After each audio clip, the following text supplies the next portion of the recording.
नमस्कार, मैं विष्णु शर्मा आप सभी का आपके ही अपने चैनल विष्णु एडीपी में हार्दिक स्वागत करता हूं।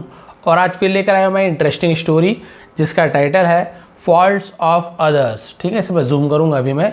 फॉल्ट्स ऑफ अदर्स मतलब क्या होता है? फॉल्ट्स यानी होता है गलतियाँ, ऑफ यानी कि अदर्स यानी दूसरों की गलतियाँ। ये टाइटल है। स्टोरी बहुत छोटी है, बहुत अच्छी है। यहाँ पे आप देख सकते हैं तेनालीरामन की स्टोरी है। यहाँ पे एक पिक्चर है और बहुत लोग बैठे। क्या स्टोरी कैसे, जल्दी स्टार्ट करते हैं। और आप सभी जानते हैं नए नए वर्ड्स की मीनिंग जानने को मिलेगा। ग्रामेटिकल पोर्शन भी कवर करूँगा तो बहुत ही अच्छे से आपको ये समझ आने वाला है। इतना जूम काफ़ी होगा मेरे ख्याल से, थोड़ा सा और जूम कर देता हूँ। ठीक है, ये बहुत क्लियर होगा। चलिए स्टार्ट करते हैं। सबसे पहले कर देंगे वीडियो को लाइक। जैसे कि मैंने आपको टाइटल बता दिया है कि दूसरों की गलती। अब यहाँ पे ऐसा टाइटल क्यों दिया है, स्टोरी सुनने से आपको समझ आ जाएगा। वंस एक बार Rajguru and Bhanu were having an argument. ठीक है, यहाँ तक के बताया था क्योंकि लंबा है। तो वंस यानी एक बार राजगुरु एंड भानु। ठीक है, राजगुरु जो थे मंत्र, जो आपके जो राजभवन होते हैं वहाँ के राजगुरु। ठीक है, और भानु एक का नाम था। वर हैविंग क्या था उनका, क्या हो रहा था? वर यानी थे, हैविंग यानी हो रहा था, यानी कि राजगुरु और भानु के बीच हो रहा था। क्या हो रहा था? देखिए, एन आर्ग्यूमेंट, एन यानी एक, आर्ग्यूमेंट यानी होता है बहस, एक बहस हो रहा था। ये वॉज या वर के साथ एनजी वाला मैंने आपको बताया था, पास्ट कंटिन्यूअस टेंस रहा था, रहे थे, आप समझ गए होंगे इसको। ठीक है, तो क्लियर हो गया कि राजगुरु और भानु के बीच एक बहस चल रही थी या बहस हो रहा था, ऐसे बोल सकते हैं। व्हेन भानु सेड, जब भानु ने कहा, it was easy to find faults with other but very difficult to improve on them. ठीक है, यहाँ तक देखिए, यहाँ पे इतना थोड़ा छोटा बताऊंगा तो आपको अच्छे से समझ आएगा क्योंकि बहुत लंबी लाइनें हैं। तो आपको सबसे पहले पहला जो लाइन है उसका थोड़ा सा बताता हूँ आपको, फिर थोड़ा करके आपको अच्छे से समझा दूंगा। ठीक है, तो देखिए लंबा है इसलिए आपको छोटा यहाँ पे तोड़ के बताने वाला हूँ। अब यहाँ तक तो क्लियर हो गया तो उनके बीच क्या चल रहा था। फिर क्या हुआ देखिए, व्हेन यानी जब भानु ने कहा, भानु ने कहा, इट वॉज ईजी, ये बहुत आसान था। क्या आसान होता है? To find faults, to find यानी खोजना या फिर निकालना, फॉल्ट्स यानी गलतियां, ये बहुत आसान होता है गलतियां निकालना। विथ अदर यानी दूसरों से, दूसरों की क्या गलतियां निकालना बहुत ही आसान होता है। बट लेकिन very difficult to improve, very difficult बहुत कठिन होता है। टू इम्प्रूव, इम्प्रूव यानी क्या होता है? उसमें सुधार करने को इम्प्रूवमेंट बोलते हैं। ठीक है, लेकिन गलतियों को इम्प्रूव करना, ऑन देम उस पर सुधार करना, विच द फॉर्मर डेक्लाइन। ठीक है, अब इसका मतलब क्या हुआ? विच द फॉर्मर डेक्लाइन का मतलब होता है कि कोई भी जो आपका निश्चित रूप से पहले का जो काम होता है, ठीक है, जो पहले की जो खराबी होती है उसे हम फॉर्मर डेक्लाइन कहते हैं। फॉर्मर यानी पहले की, भूतपूर्व बोलते हैं ना, भूतपूर्व खिलाड़ी, फॉर्मर क्रिकेटर, वही फॉर्मर यानी जो पहले की। डेक्लाइन यानी हमारी जो पहले की जो गलती होती है उसे हम डेक्लाइन कहते हैं। ठीक है, यानी पहले की गलती, पहले की खराबी, उसे फॉर्मर डेक्लाइन कहा जाता है। तो यहाँ पे वही बोल रहा है, इसका मतलब पूरा यही हुआ कि बहुत आसान होता है दूसरों की गलतियाँ निकालना, लेकिन बहुत कठिन होता है उस गलती को, पहले की गलती को सुधारना, उसमें इंप्रूवमेंट करना। ठीक है, इस प्रकार का लाइन है। ये भानु बोल रहे हैं इस प्रकार से, दोनों के बीच बहस हो रहा था तो भानु ने ऐसे कहा कि बहुत आसान है गलती निकालना लेकिन सुधारना बहुत कठिन है। ठीक है, क्लियर हो गया। आप देखते हैं आगे। तेनाली हर्ड, अब ये सब पास्ट टेंस में ही आपको बताते आ रहा हूँ। तेनाली हर्ड, तेनाली ने सुना। हर्ड यानी सुने से, हियर नहीं पढ़ेंगे, हर्ड पढ़ते हैं। ठीक है, हियर यानी सुनना और हर्ड यानी सुना, पास्ट टेंस में आता है। तेनाली हर्ड, तेनाली ने सुना। The entire argument, the entire यानी होता है पूरा। ठीक है, पूरा, तो पूरी बहस को, पूरा बहस को, आर्गुमेंट यानी होता है बहस, और तेनाली ने पूरा बहस सुना। फिर क्या हुआ देखिए, दैट डे, उस दिन, अ पेंटर, एक पेंटर यानी पेंटिंग करने वाला, केम टू द कोर्ट, केम यानी आया, टू द कोर्ट यानी कोर्ट आया। कोर्ट यानी क्या होता है? जो राजमहल होता है उसे हम पैलेस कहते हैं, जो कोर्ट होता है उसे हम दरबार कहते हैं। ठीक है, तो कोर्ट यानी दरबार।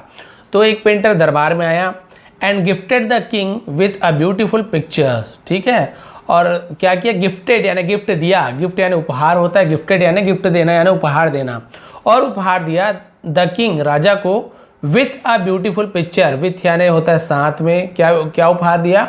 एक ब्यूटीफुल यानी सुंदर, पिक्चर यानी आप सभी को पता है चित्र, है ना, जो हम तस्वीर बोलते हैं। एक बहुत ही सुंदर तस्वीर उन्हें उपहार में दिया। Of a lady, of a lady यानी एक लेडी की, एक औरत की बहुत सुंदर तस्वीर उपहार में दी। In which everyone present in the court, in which और वहाँ, ठीक है, इन विच और वहाँ, एवरीवन हर कोई, प्रेजेंट जो क्या थे वहाँ पे उपस्थित थे, ठीक है, वहाँ पे जो जो भी उपस्थित थे, इन द कोर्ट कोर्ट में, pointed out some mistake, pointed out मतलब उस पर क्या करना, जैसे हम उंगली उठाते हैं ना, पॉइंटेड आउट करना उसे उंगली उठाना बोलते हैं, यानी पॉइंट करना, दिखाना, उसे पॉइंटेड आउट कहते हैं।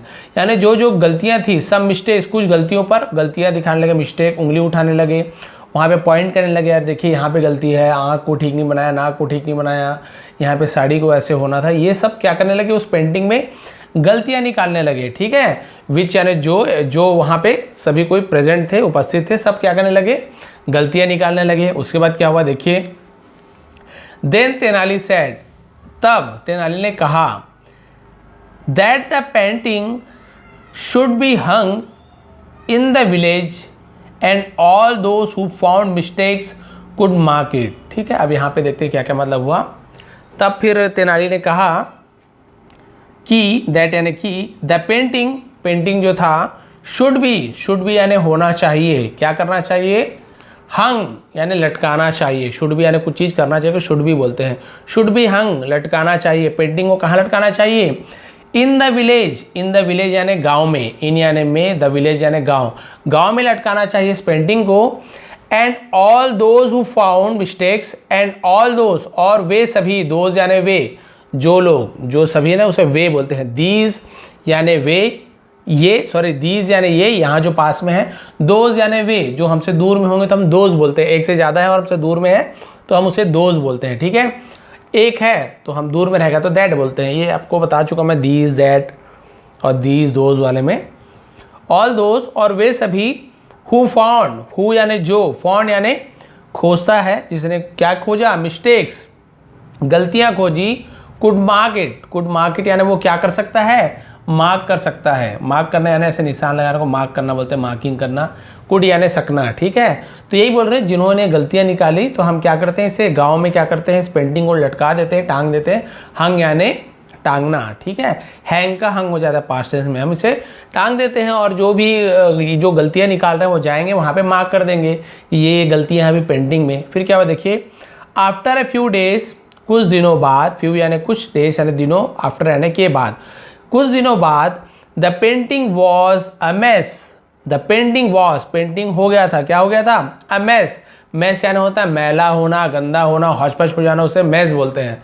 पूरा उसमें सब क्या कर दिए थे, मेस कर दिए थे, पूरा उसमें सब के सब क्या मैला कर दिए थे, क्योंकि भाई बार बार उसमें निशान लगा रहे थे, हर कोई निशान लगा रहे, यहाँ गलती है वहाँ गलती है, तो पूरा जो पेंटिंग था मैस हो गया था, सब हौच पौच हो गया था, सब लकीर उसमें मिल गई थी, लाइन मिल गई थी और पूरी गंदी हो चुकी थी पेंटिंग। फिर क्या हुआ देखिए, देन तेनाली सेड, तब तेनाली ने कहा, that now those who mark the mistakes, that now तो जो भी, दैट नाउ यानी जो, अब, दोज वे, हु जिन्होंने, जो, मार्क्ड निशान लगाया था, द मिस्टेक्स गलतियों पर, शुड करेक्ट दैम, शुड यानी चाहिए, करेक्ट यानी सही, देम यानी उन्हें, ठीक है। तो जिन्होंने भी क्या की थी, गलतियां को मार्क किया था, उन्हें अब इसे सही करना चाहिए। भाई गलतियों को तो आपने मार्क कर दिया, अब आपने गलती तो ढूंढ लिया, अब आपको क्या करना चाहिए, उन गलतियों को सही करना चाहिए। Thereupon none could muster the courage to do so, thereupon, अब वहाँ कोई, ठीक है, देयर अपॉन यानी वहाँ कोई भी नहीं था, नन यानी नहीं, कुड मस्टर, अब यार कुड यानी सका, मस्टर यानी क्या होता है, जुटाना, एकत्रित करने को हम मस्टर्ड बोलते हैं, ठीक है। क्या नहीं जुटा सके, द करेज, करेज यानी होता है हिम्मत, साहस, तो वो क्या नहीं कर सके, कुड यानी सकना, कोई भी वहां पे हिम्मत नहीं जुटा सका, टू डू सो यानी वैसा करने के लिए, ठीक है, टू डू सो यानी वैसा करने के लिए कोई भी हिम्मत नहीं जुटा सका। भाई सबने गलती तो छाटी, तेनाली ने कहा चलो अब भाई अब गलतियां को क्या करो, सुधारो, तो किसी ने भी, मस्टर यानी जुटाना, करेज यानी साहस नहीं जुटा पाया ऐसा करने के लिए। Then Tenali said in the court, तब तेनाली ने कहा, सेड यानी कहा, इन द कोर्ट दरबार में कहा, दैट यानी कि, it was certainly easy to find faults, it was certainly यानी क्या होता है, सर्टेनली निश्चित रूप से, जरूर ही, ईजी टू फाइंड फॉल्ट यानी ये निश्चित रूप से जरूर है, क्या easy to find faults, easy यानी आसान है, टू फाइंड खोजना, फॉल्ट्स यानी गलतियाँ, यानी गलतियाँ खोजना तो क्या है, बहुत ही आसान होता है, निश्चित रूप से बहुत आसान है। बट लेकिन when one had to correct them, जब one had to correct them, जब इसे सही करना चाहिए, जब हमें क्या करना चाहिए, हमें one had to correct them, जब इसे कोई क्या करता है, सही करता है, it's tough, ये कठिन होता है। और जब इसे हम क्या करते हैं, करेक्ट करने की कोशिश करते हैं, करेक्ट करते हैं, सही करते हैं, तो ये it's tough, इसे टफ पढ़ेंगे, टॉग नहीं पढ़ेंगे, टफ, ये क्या होता है, कठिन होता है, बस उसका मतलब वही था। भानु अंडरस्टूड, भानु समझ चुका था, अंडरस्टूड यानी समझ जाना, भानु समझ गए थे, समझ चुके थे। Tenali was supporting him, Tenali support करना यानी उनका साथ देना, उनका पक्ष लेना, तेनाली उनका पक्ष ले रहे थे, ठीक है, ले रहे थे, देखिए कोई भी काम हो रहा है उसमें वॉज जबर सर आईएनजी ले रहे थे, हिम यानी उनका। And Rajguru understood his fault, और राजगुरु ने क्या अंडरस्टूड यानी समझा, हिज यानी उनका, फॉल्ट यानी गलती, और राजगुरु ने अपनी गलती समझ ली कि मेरी फॉल्ट क्या थी। तो तेनाली ने वही चीज़ कहा है, यहाँ पे लाइन में आपको क्लियर हो रहा है कि भाई गलतियाँ करना तो आसान होती है, गलतियाँ निकालना किसी भी चीज़ की, लेकिन उसे सुधारना बहुत ही मुश्किल होता है। इसलिए थोड़ी बहुत गलतियाँ तो सबसे होती हैं, उस पर किसी को उंगली नहीं उठानी चाहिए। यदि गलतियाँ हो गई है तो हाँ, गलतियाँ बता सकते हैं, लेकिन उस पर आपको बुरा भला नहीं बोलना चाहिए कि ऐसी गलती है, वैसी गलती है, किसी को उस पर टोन बिल्कुल भी नहीं मारना चाहिए। और ज़्यादातर कोशिश यही रहे कि हमें तारीफ़ करना चाहिए, तो ये चीज़ अच्छी बनी हुई, थोड़ी बहुत तो गलतियाँ हर चीज़ में होती है, तो क्या करना चाहिए, उसकी हमें हमेशा तारीफ़ करनी चाहिए। तो ये थी स्टोरी, इससे हमने वही सीख मिला कि कभी भी हमें किसी की गलतियाँ नहीं देखनी चाहिए।